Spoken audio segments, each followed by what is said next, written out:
नमस्कार साथियों, math competition class Amit sir की क्लास में आपका बहुत बहुत स्वागत है। साथियों, आज की इस क्लास में हम महत्वपूर्ण सूत्र का पार्ट 2 करेंगे। उससे पहले आपसे निवेदन रहेगा कि आप इस चैनल को सब्सक्राइब करें, लाइक करें, अधिक से अधिक कमेंट करें, जिससे मुझे मोटिवेशन मिले और मैं आपके लिए अच्छे अच्छे वीडियो थोड़ा जल्दी ला सकूं।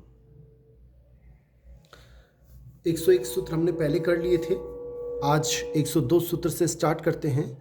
एन भुजा वाले बहुभुज में विकर्णों की संख्या हम इस सूत्र से ज्ञात करेंगे।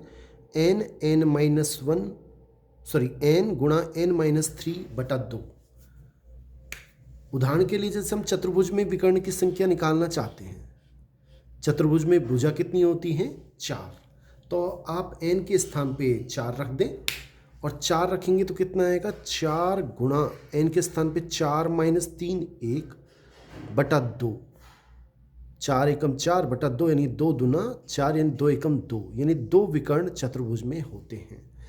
इस तरह से हम किसी भी पंचभुज षटभुज बस n के स्थान पे उसमें जितनी भुजा हैं वो रख दें, विकर्ण की संख्या हमें पता लग जाएगी, ज्ञात कर सकते हैं।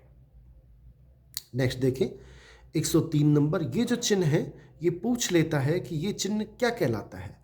तो आप इसे याद रखें, ये चिन्ह मिलान चिन्ह कहलाता है या टैली चिन्ह इसे कहते हैं और इसका मान होता है 5।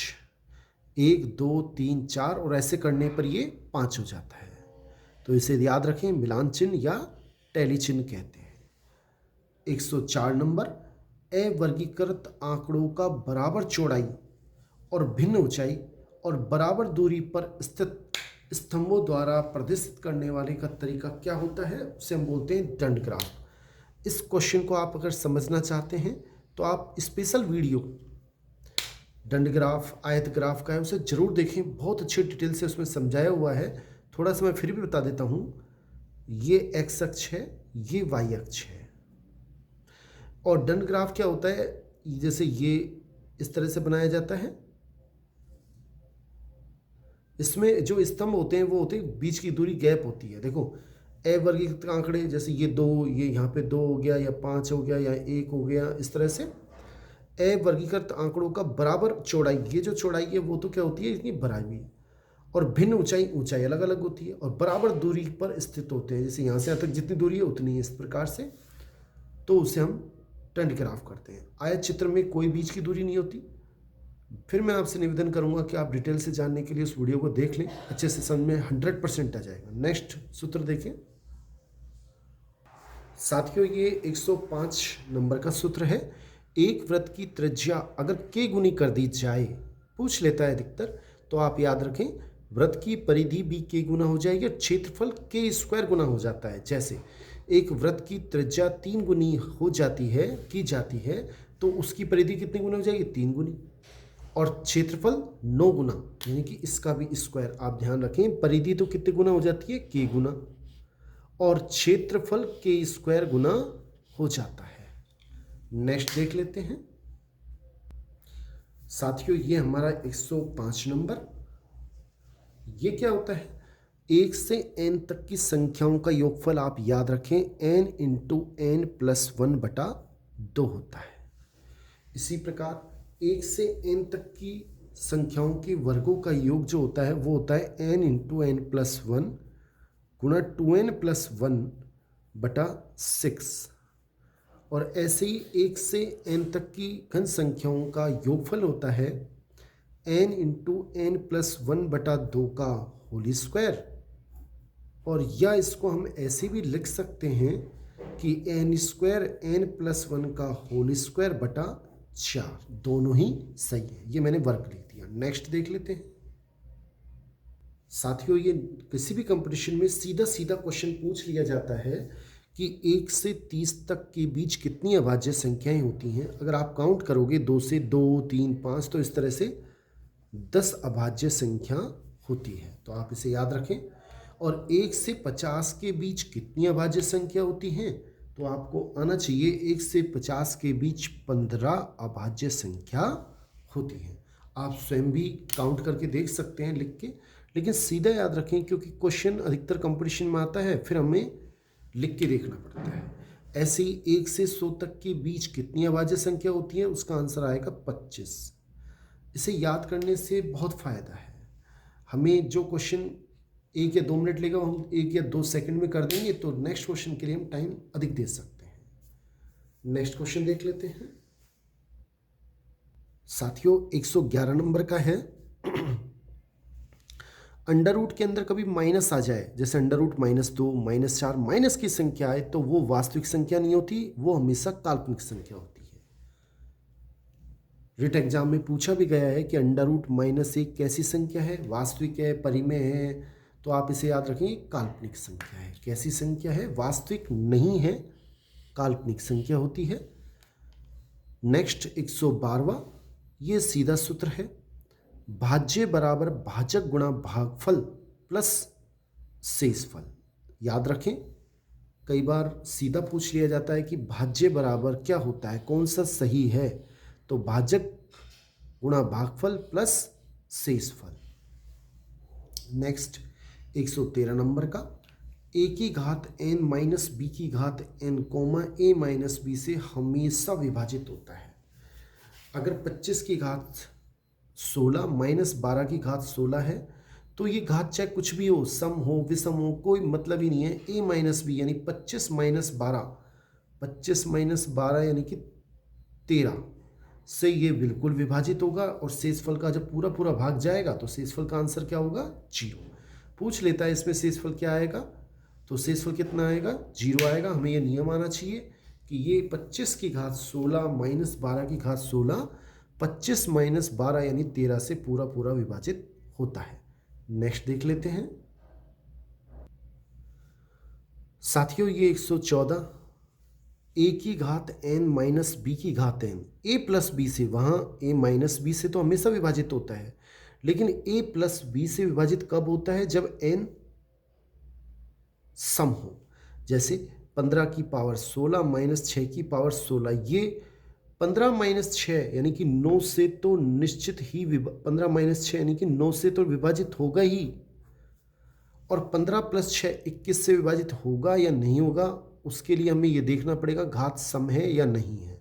अगर सम है तो ये 21 से विभाजित होगा, और विभाजित होगा तो शेषफल क्या आएगा, 0।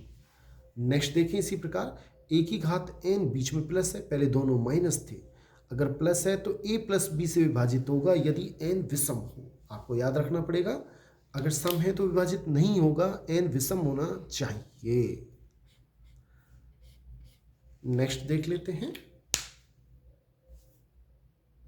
साथियों। नेक्स्ट है कि 1 से n तक की जो संख्याएं हैं, अभी हमने थोड़ी देर पहले ही देखा था, उनका जोड़ क्या होता है, औसत क्या होगा, बस उसमें n का भाग देना पड़ेगा। तो जो n इंटू n प्लस 1 था, अब वो क्या बचेगा, n प्लस 1 बटा 2। यहाँ n हट जाएगा, n प्लस 1 गुणा 2n प्लस 1 बटा 6। ऐसे यहाँ पर आएगा n इंटू n प्लस 1 का होल स्क्वायर बटा 4। ये हमारा आंसर है। समझ में आ गया होगा। जहाँ पहले योगफल में n थे, हमने इस सब में से n हटा दिया, n स्क्वायर था, एक n हटा दिया, एक बच गया। ये औसत ज्ञात करने के सूत्र हैं। नेक्स्ट देख लें साथियों। क्वेश्चन ऐसे भी आ सकता है, 1 से n तक की विषम संख्याओं, इनका योगफल क्या होता है, आपको याद रखना है, n स्क्वायर होता है, और औसत क्या है, n होता है। इसी प्रकार 1 से n तक की सम संख्याओं का योगफल क्या होता है, n इंटू n प्लस 1। ये 1 से n तक की सम संख्याओं का योगफल होता है, और औसत की बात करें तो n प्लस 1, n हट जाएगा। नेक्स्ट देख लेते हैं साथियों। एक ये भी याद रखें, पूरक कोण किसे कहते हैं, दो कोण जिनका योगफल 90 डिग्री होता है पूरक कोण कहलाते हैं। जैसे क्वेश्चन क्या आता है, 60 डिग्री का पूरक क्या हो जाएगा, 90 में से 60 घटाएंगे 30, तो 30 डिग्री इसका पूरक है। समपूरक किसे कहते हैं, दो कोण जिनका योगफल 180 डिग्री होता है समपूरक कोण कहलाते हैं। 50 डिग्री का अगर समपूरक निकालना है तो 130 होगा, 180 में से जब 50 को घटाएंगे तो 130 आंसर आएगा। नेक्स्ट देख लेते हैं ये न्यून कोण के बारे में भी हमें जानकारी होनी चाहिए कि न्यून कोण किसे कहते हैं। 0 से 90 डिग्री के बीच में जो कोण होता है वो न्यून कोण कहलाता है, और 90 डिग्री का कोण समकोण कहलाता है। इसी प्रकार 90 डिग्री से 180 के बीच में जो कोण होता है वो अधिक कोण कहलाता है, और 180 डिग्री का कोण वो सरल कोण या ऋजु कोण कहलाता है। इसी प्रकार 180 से 360 डिग्री के बीच में जो कोण होगा उसे हम वृत्त कोण कहते हैं। इस प्रकार से ये कोण है, और 360 डिग्री का कोण पूर्ण कोण कहलाता है। नेक्स्ट देख लेते हैं साथियों। नेक्स्ट है असंभव घटना की प्रायिकता। आप हमेशा याद रखें, जो घटना संभव ही नहीं है उसकी प्रायिकता शून्य होगी। जैसे एक पासे को हम उछालें तो उस पर 7 अंक आने की घटना क्या होगी? शून्य। क्यों? उस पर 7 अंक आ ही नहीं सकता। 6 से बड़ा अंक आने की संभावना संभव ही नहीं है। निश्चित घटना की प्रायिकता हमेशा 1 होगी।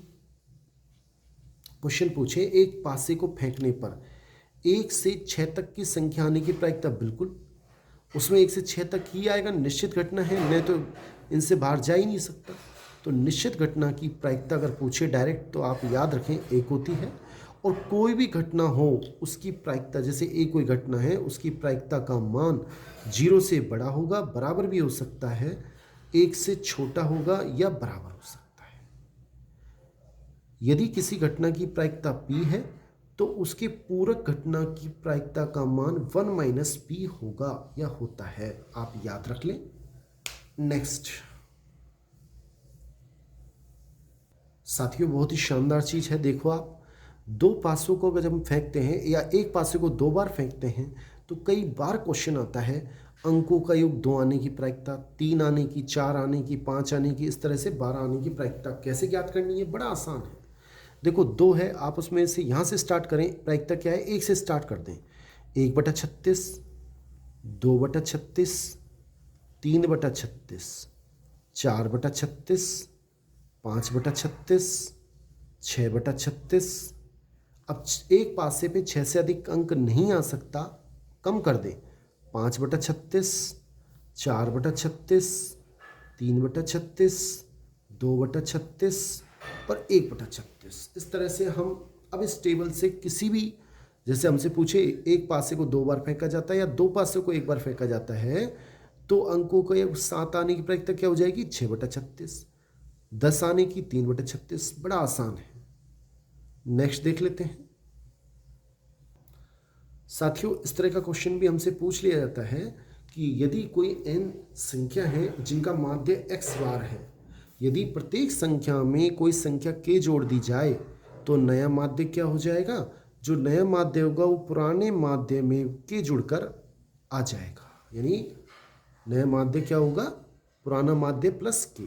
जो संख्या हम जोड़ रहे हैं वही माध्य में जुड़ जाएगी। और अगर प्रत्येक में से k घटा दी जाए तो नया माध्य पुराने माध्य माइनस k से प्राप्त हो जाएगा। इसी प्रकार k से गुणा करें तो kx बार होगा, और भाग दें तो x बार अपॉन k। पुराने माध्य में k का भाग देंगे तो नया माध्य आ जाएगा। नेक्स्ट देख लेते हैं साथियों। ये अच्छा सूत्र है, पूछ लेता है कि बहुलक का सूत्र हमेशा आप याद रखें क्या होता है? 3 माध्यिका -2 माध्य के बराबर होता है। बहुलक बराबर 3 माध्यिका -2 माध्य। कई बार हमें माध्य का मान दे देता है 5, 7, माध्यिका दे देता है, बहुलक पूछता है, सूत्र में रखो, आसानी से आ जाएगा। a - b का वर्ग चिन्ह क्या होता है? इन दोनों का जोड़ बटा 2। जैसे 10 से 20 का वर्ग चिन्ह क्या हो जाएगा? 10 + 20 बटा 2 यानी कि 15। नेक्स्ट देख लेते हैं। बहुत ही शानदार सूत्र है साथियों ये। यदि किसी वस्तु की कीमत x% वृद्धि की जाए या कमी की जाए तो हमें खपत में कितनी % कमी अथवा वृद्धि करें कि व्यय खर्चा समान रहे? या ऐसे भी पूछ लेता है ए की आय बी की आय से इतना % अधिक या कम है तो बी की आय उससे कितनी कम अथवा अधिक होगी। सीधा सूत्र आप याद रखें, जितना % वृद्धि कर रहा है x/100 ± x × 100। ये प्लस माइनस क्यों लगाए? अगर मान लो वृद्धि दे तो आप प्लस लेंगे, कमी दे तो आप माइनस लेंगे। ये सूत्र में आप क्वेश्चन में पढ़ेंगे। अधिक दे तो प्लस, कम दे तो माइनस। प्रश्न को स्टार्टिंग में ही दे देता है। मैं एक इम्पोर्टेंट वीडियो महत्वपूर्ण क्वेश्चनों का भी बनाऊंगा, आप चैनल को सब्सक्राइब जरूर कर लें, जिससे आपको ये क्वेश्चनों का कैसे करना है, ये सूत्र कैसे काम में लेंगे, काम में आ जाएंगे, समझ में आ जाएगा। नेक्स्ट देख लेते हैं साथियों। पाई चार्ट भी एक टॉपिक होता है, बहुत शानदार मैंने बना रखा है, आप उसे देख लें। उससे संबंधित फिर भी एक चीज़ मैंने इसमें लिखी है कि पाई चार्ट में किसी क्षेत्र का प्रतिशत अपने निकालना है। जैसे ये 90 डिग्री दे रखा है, हिंदी का क्षेत्र है उदाहरण के लिए, तो क्या करना है, कोण बटा 360 डिग्री, यानी 90 डिग्री बटा 360 इंटू 100, 90 कम 90, 90 चौक, इसमें भाग देंगे तो 25% हमारा आंसर आएगा। मतलब डिग्री को प्रतिशत में बदलने के लिए इस तरह से हमें करना है। नेक्स्ट देख लेते हैं 134 नंबर। और यदि पाई चार्ट में प्रतिशत से डिग्री में बदलना है तो आप क्या करेंगे वो भी सुन लें। प्रतिशत से डिग्री में बदलना है, बड़ा आसान है। जो भी प्रतिशत है उसको 3.6 से गुणा कर दे। क्यों? 1% पाई चार्ट में 3.6 डिग्री के बराबर होता है। जैसे हिंदी है, अब ये 20% है, इसको डिग्री में बदलना है, कितने डिग्री का होगा, तो 20 इंटू 3.6 से गुणा कर दें। 6 से गुणा करेंगे 36 दूनी 72, एक जीरो से एक जीरो कट जाएगी, 72 डिग्री इसका आंसर आएगा। प्रतिशत निकाल सकते हैं आप, प्रतिशत से डिग्री इस तरह से निकाल सकते हैं। नेक्स्ट देख लेते हैं साथियों। ये समबाहु त्रिभुज का क्षेत्रफल होता है √3/4 भुजा का स्क्वायर, सीधा याद रख लें, या फिर 1/√3 ऊंचाई का स्क्वायर। ये इस तरह से हमें भुजा देगा तो ये वाला काम में लेना है, ऊंचाई दे तो ये काम में लेना है। आप सीधा याद रखें, पाई एक अपरिमेय संख्या होती है, जबकि 22/7 परिमेय संख्या होती है। ऐसे ही ई अपरिमेय संख्या होती है, लोग वाले क्वेश्चन में काम आती है। लेकिन आजकल कंपटीशन इस तरह से हो चुका है कि क्वेश्चन कुछ भी पूछा सकता है उसके आसपास, तो आप इसको याद रखें। नेक्स्ट देख लेते हैं साथियों। ये 139वां सूत्र है कि अगर हमें समद्विबाहु त्रिभुज दिया जाए जिसकी दो भुजा बराबर हैं, ए और एक भुजा अलग है, तो इसका क्षेत्रफल निकालने का दो तरीके हैं। या तो आप सूत्र से सीधे कर लें, या मैंने कुछ वीडियो बना रखे हैं, आप उनको देख लें इस तरह से, है ना। तो इसका क्या होगा, क्षेत्रफल b/4 √4a² - b², इसमें आप रखेंगे तो आंसर आ जाएगा। 140, ये एक समबाहु त्रिभुज है। कैसा त्रिभुज है? समबाहु। कैसे पता लग रहा है? जिसकी प्रत्येक भुजा बराबर है, दे तो रखा है ए। समबाहु त्रिभुज में अगर वृत्त है तो इसको साथियों थोड़ा उल्टा लिख दिया। ये परिवृत्त नहीं, अंतःवृत्त होता है, और अंतः त्रिज्या होती है। अंतःवृत्त या अंतः त्रिज्या, यानी कि अगर वृत्त अंदर है तो अंतः त्रिज्या बोलेंगे त्रिज्या को, और इसका मान क्या होता है, a/2 √3, और ये होगी परित्रिज्या या परिवृत्त। और इसमें क्या है, समबाहु त्रिभुज तो अंदर है, वृत्त बाहर है, तो ये परित्रिज्या होगी। और r का मान क्या होगा, a/√3। सीधा याद रखना है। फिर सुन लें, त्रिभुज है समबाहु, उसके अंदर वृत्त है, तो त्रिज्या का मान इससे निकालना है। और वृत्त है, समबाहु त्रिभुज अंदर है, तो त्रिज्या का मान a/√3 से निकालना है। नेक्स्ट देख लेते हैं साथियों। नेक्स्ट 142वां। अगर हमें वृत्त दे और उसके अंदर आयत है, वृत्त के अंदर क्या है, आयत। अगर वृत्त के अंदर आयत है और वृत्त की त्रिज्या हमें निकालनी है, ये वृत्त का केंद्र है, तो इसका सूत्र क्या रहेगा, r बराबर 1/2 अंडर लंबाई का स्क्वायर प्लस चौड़ाई का स्क्वायर। लंबाई और चौड़ाई आपको दे दी जाएगी, त्रिज्या आप आसानी से निकाल सकते हैं। और वृत्त के अंदर अगर वर्ग है तो वृत्त की त्रिज्या अब कितनी होगी, तो वृत्त की त्रिज्या होगी 1/√2 गुणा भुजा। भुजा आपको दे दी जाएगी, त्रिज्या निकाल सकते हैं। नेक्स्ट देख लें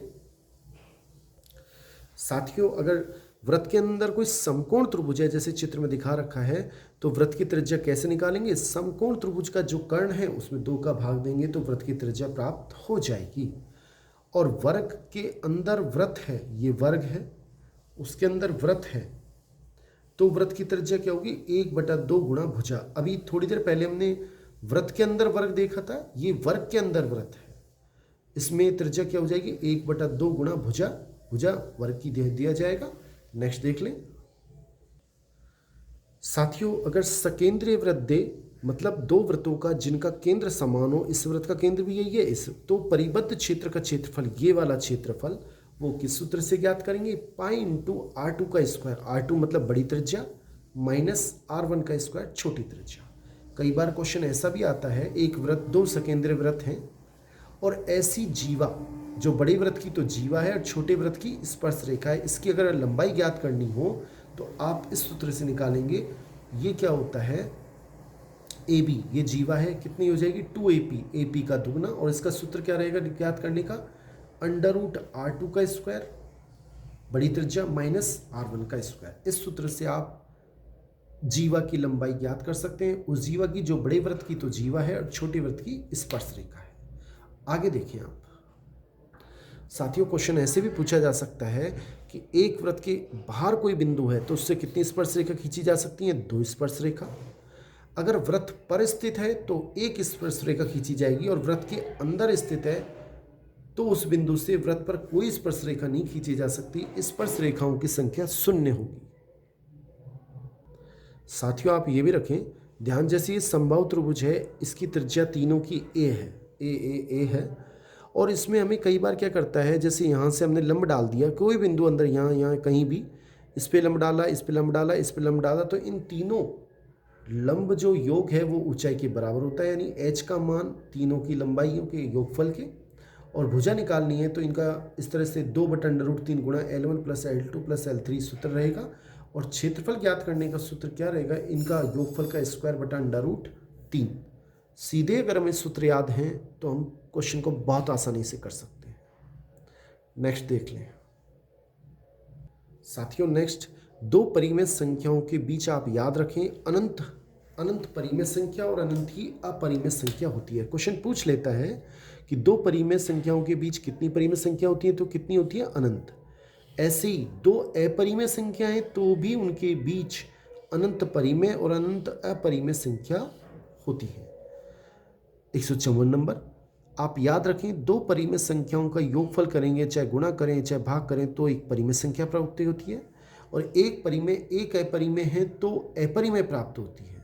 जबकि अगर दोनों परिमेय संख्याओं का योगफल घटाव में परिमेय भी आ सकती है और अपरिमेय भी आ सकती है। बहुत बहुत धन्यवाद साथियों, आज के लिए इतना ही, इस वीडियो में इतना ही। आपसे निवेदन है कि आप इस चैनल को सब्सक्राइब कर लें, जिससे मैं आपके लिए वीडियो थोड़ा जल्दी ला सकूं, और एक बहुत शानदार वीडियो जिसमें एक बहुत ही महत्वपूर्ण क्वेश्चन जो आ सकते हैं वो मैं दे सकूं। थैंक्स।